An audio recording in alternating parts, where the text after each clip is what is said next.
os modos de aquisição do direito de propriedade.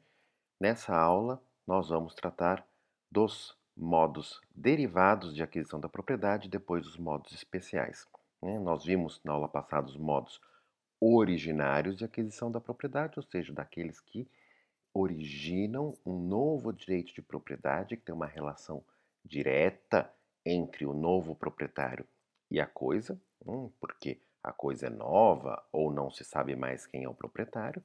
E aqui não. Aqui a gente tem uma relação imediata do adquirente com o proprietário anterior, né? Por isso que é um modo derivado.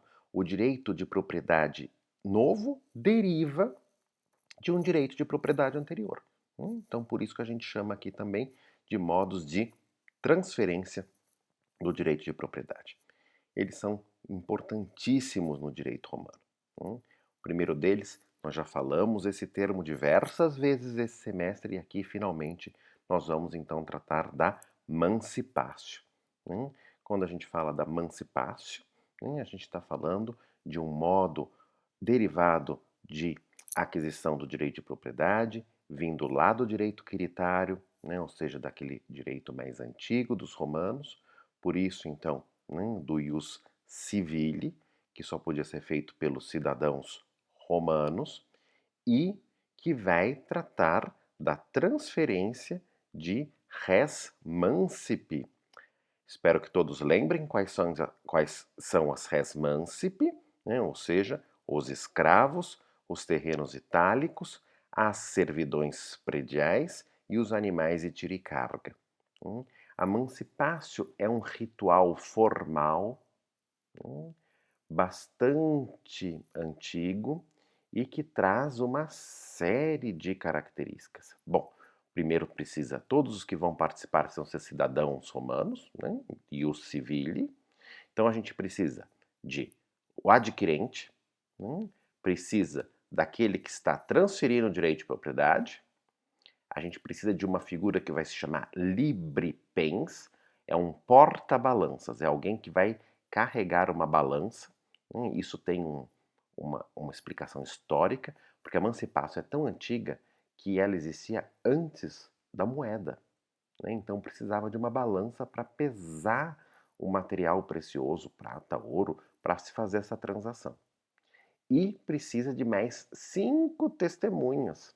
Ou seja, a gente está falando aqui de no mínimo 8 pessoas, 8 cidadãos romanos. Então vejam como é complicada para ser feita, como era complicada. E por isso que ela é reservada para as res mancipi. Res mancipi, então, que tem aquele valor econômico e social mais importante, maior, para essa sociedade romana. Uma característica fundamental da emancipatio. A emancipatio ela é abstrata. O que significa isso daqui? Significa que ela não é causal, significa que ela não depende da causa jurídica dela. Causa jurídica é um tema dificílimo no direito romano e também no direito privado moderno. Mas aqui o que a gente está falando?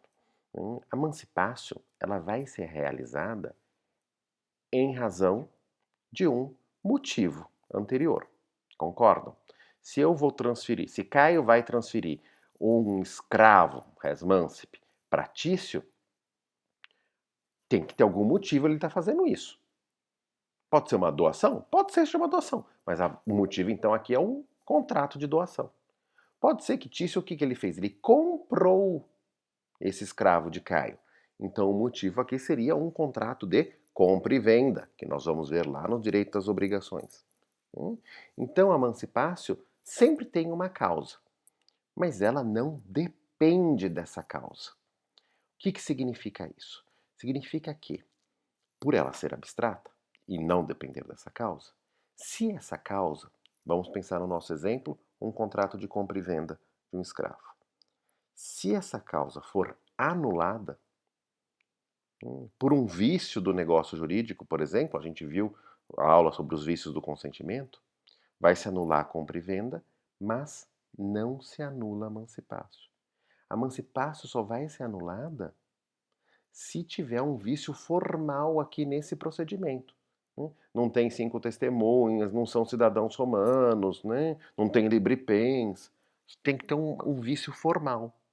Senão, o direito de propriedade foi transferido, acabou. Hum. Isso se dá por segurança jurídica. Por segurança jurídica. Ou seja, você precisa saber quem que é o proprietário da coisa. Bom, mas aí como é que fica? Anula o contrato de compra e venda, então, por causa de um erro, por exemplo, ele foi feito por um meio de um erro, e então aquele que sofreu esse erro vai então ficar com esse prejuízo? Não. Ele vai depois poder receber uma indenização por meio do contrato, do próprio contrato anulado de compra e venda ou pelo enriquecimento sem causa, que é um tipo de quase contrato que a gente vai estudar depois e que vai possibilitar essa condictio para ele receber isso de volta. Mas o importante aqui para a gente é que a emancipação não vai ser anulada. Então, vamos pensar aqui no exemplo. Caio vendeu para Tício um escravo. Tá? E aí fizeram a emancipácio, Caio entregou o escravo para Tício, pelo meio da emancipácio, maravilha. Transferiu o direito de propriedade para Tício. Tinha lá o livre pens, as 5 testemunhas. Só que depois de um mês se descobre que o escravo que foi entregue, que foi vendido, não era aquele que Caio achava que estava vendendo.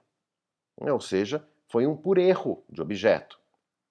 Então Caio vai lá e pede a anulação desse contrato de compra e venda. O pretor anula o contrato.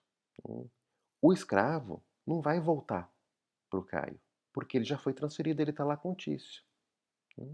Mas anulada a compra e venda, o Tício vai ter que então devolver o valor referente a esse escravo.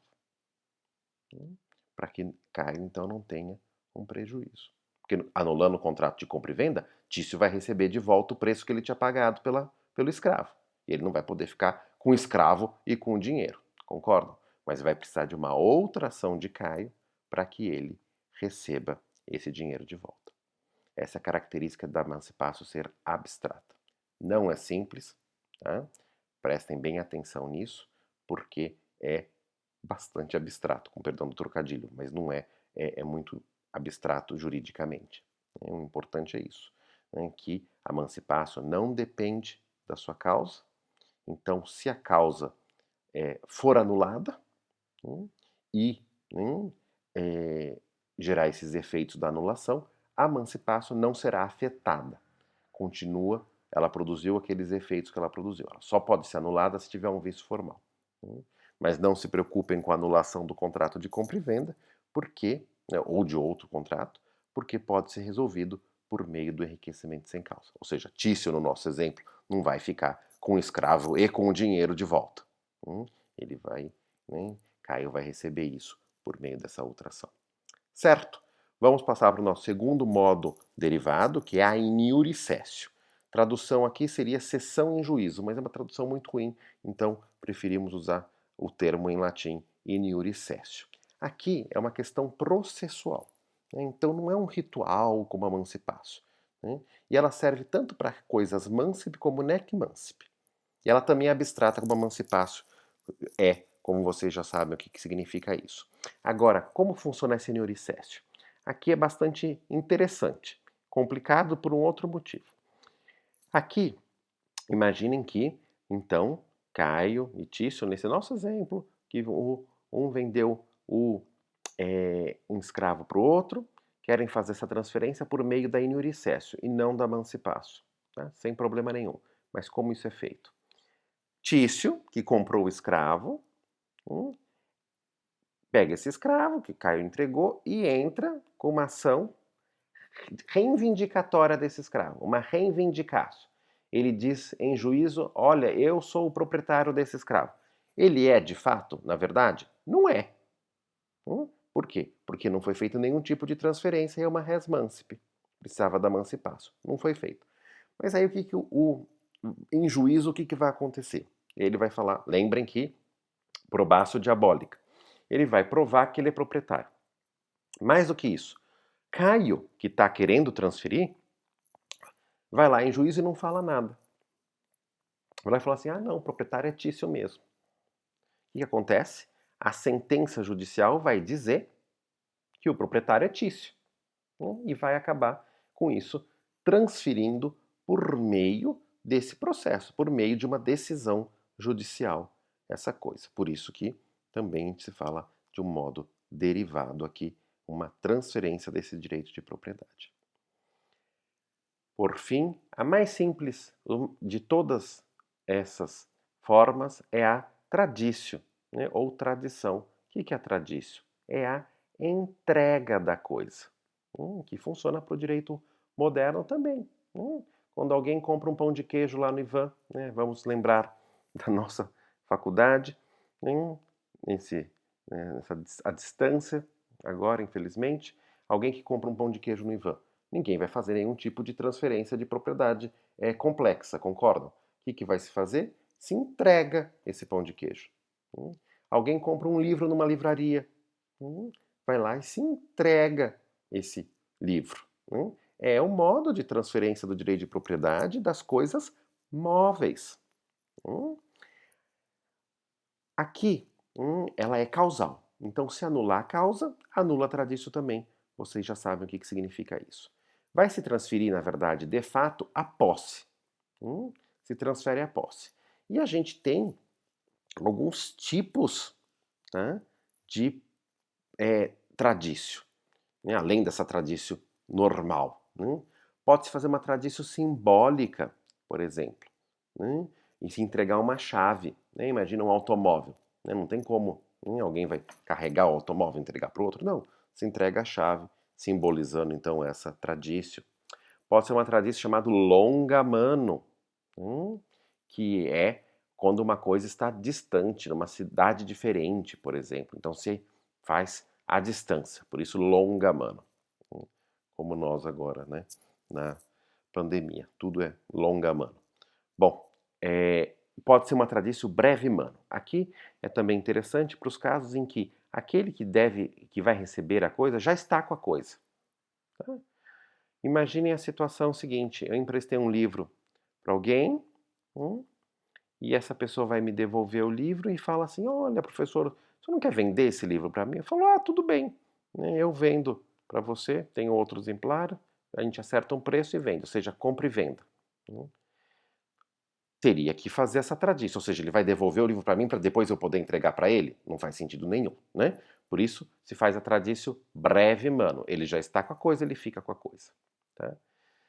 A tradício, ela vai sobreviver até o direito justinianeu? Bom, sobreviveu até hoje. Né? E no direito justinianeu, na verdade, passa a ser a única forma de transferência do direito de propriedade. A mancipatio e o inericesso acabam desaparecendo. Formalmente elas continuam nas fontes, né, mas ninguém mais usava. E tudo se resolvia pela tradício, tá? Mesmo que fosse res mancipi. Certo? Com isso nós vimos os modos derivados de aquisição da propriedade e podemos passar para os modos especiais de aquisição da propriedade. Aqui nós vamos tratar de um modo. Tá? Por quê? A gente tem outros tipos no direito romano, mas muito fragmentados e que causam muita dificuldade para a gente estudá-los. Então a gente vai se concentrar no principal, que o nome, com certeza, vocês conhecem, porque existe até hoje, que é a usucapião. Aliás, a usucapião, uma palavra feminina, que vem da palavra latina usucapio, que vem da combinação das palavras usus e capere, o verbo captar. Captar pelo uso, ou seja, se tornar proprietário pelo uso. Bom, primeiro, por que é um modo especial de aquisição da propriedade? Não é originário, porque a gente sabe quem que é o proprietário aqui da coisa. Porém, também não é derivado, porque não tem essa transferência. Vai se fazer a revelia desse proprietário. Tá? E uma observação importante: a usucapião no direito brasileiro se desdobrou em uma série de tipos e uma série de figuras, e com requisitos muito diversos e complexos. Não pensem, tá? Eu sei que vocês ainda não estudaram a usucapião no direito brasileiro, mas a usucapião romana é só um modelo para isso. Aqui, elas são bastante diferentes. Tá? A gente precisa para o direito romano de alguns requisitos. Posse prolongada, posse, vocês sabem o que é, prolongada é por um tempo longo, a gente já vai ver quanto que é esse tempo, sem oposição do proprietário, que vai gerar o direito de propriedade. Então, aqui, nessa constelação, a gente tem a situação de que o proprietário abandonou a coisa, na verdade. Ele não se opõe por muito tempo, né? E aí, então, vai poder essa posse gerar um direito de propriedade. Mas vejam, não é tão simples assim, tá? E eu preciso de uma série de requisitos, como a gente vai ver. Primeiro, precisa ser uma res in commercio. Tá? Res in commercio, ou seja, não pode ser coisas sacras, não podem ser coisas públicas. Tá? Hoje em dia tem usucapião de coisa pública, nós não vamos tratar da usucapião no direito moderno. Tá? Aqui precisa ser uma res in commercio. Precisa ser uma posse prolongada. Quanto tempo? No direito arcaico, um imóvel, 2 anos, pouquíssimo tempo. Né? Um imóvel, 1 ano. Tá? Posse prolongada sem oposição do proprietário. No direito clássico, que Roma se desenvolve, né, a gente já tem prazos maiores. O imóvel, 10 anos e o móvel, 3 anos. E se cria também um prazo para imóvel entre ausentes, ou seja, o proprietário do imóvel não mora na mesma cidade que esse imóvel está. E aí seria então 20 anos de posse prolongada. Tá? Então agora os prazos do direito clássico são muito mais razoáveis, pensando também na proteção desse direito de propriedade, né, e do que a gente conhece hoje também. Né? Imóvel 10 anos entre presentes, móvel 3 anos, que é, por coincidência, é o mesmo prazo no nosso Código Civil, e imóvel desde que se tenha um justo título. Né? Mas, como eu disse, nós não vamos entrar no direito civil. Imóvel entre ausentes, o prazo de 20 anos. Porém, não basta isso. Tá? O que se precisa? Um justo título.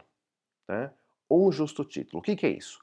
Um ato jurídico válido com base da pretensão.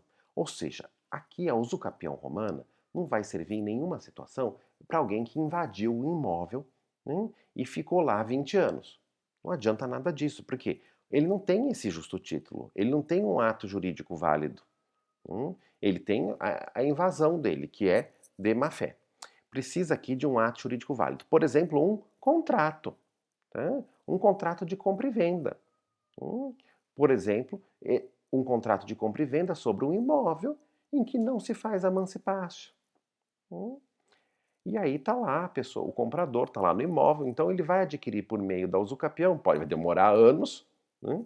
Mas ele vai acabar adquirindo. Tá?